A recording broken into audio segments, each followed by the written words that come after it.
കാനോണിന്റെ പുതിയ R6 V എന്ന് പറഞ്ഞിട്ടൊരു മോഡൽ ക്യാമറ ലോഞ്ച് ചെയ്തിട്ടുണ്ട്. R6 Mark IIIയുടെയും C50യുടെ ഇടയ്ക്ക് പ്ലേസ് ചെയ്തിട്ടാണ് ഇവർ ഈ ക്യാമറ ലോഞ്ച് ചെയ്തിരിക്കുന്നത്. ഒരു പക്ക വീഡിയോ സെൻട്രിക് ആയിട്ടുള്ള ക്യാമറയാണ്. ഇതിൽ എന്തൊക്കെ സ്പെക് ഉണ്ടെന്ന് നമുക്ക് നോക്കാം.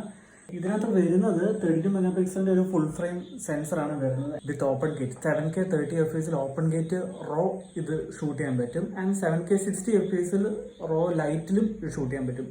രണ്ട് റോ ഫോർമാറ്റ് വരുന്നുണ്ട് നമുക്ക് ഇത് റെക്കോർഡ് ചെയ്യാൻ വേണ്ടിയിട്ട്. പിന്നെ 4K up to 60 FPS 4K 120 slow മോഷനും നമുക്ക് എടുക്കാൻ പറ്റും. അൺക്രോപ്ഡ്, ക്രോപ്പ് ഇല്ലാണ്ട് തന്നെ.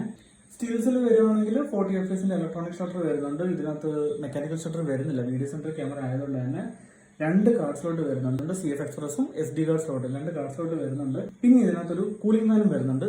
ഇതിന്റെ പ്രത്യേകത എന്താണെന്ന് വെച്ചാൽ 7K ഓപ്പൺ ഗേറ്റിൽ അപ് ടു 2 hours വരെ ഇതിനകത്ത് റെക്കോർഡ് ചെയ്യാൻ പറ്റും എന്നാണ് കാണിക്കുന്നത്. കൂളിംഗ് ഫാൻ ഓൺ ആക്കി വെച്ചേക്കാണ്. 4K ഇപ്പം നമ്മൾ ടൈം ലിമിറ്റ് ഒന്നും കാണിച്ചില്ല. അതായത് നമുക്ക് ഏകദേശം നമുക്ക് വേണ്ടത്രയും ഷൂട്ട് ചെയ്യാം. അതായത് ബാറ്ററി തീരുന്നവരെ അവിടെ ഇല്ലാന്ന് വരെ ഷൂട്ട് ചെയ്യാൻ പറ്റുമെന്നാണ് തോന്നുന്നത്.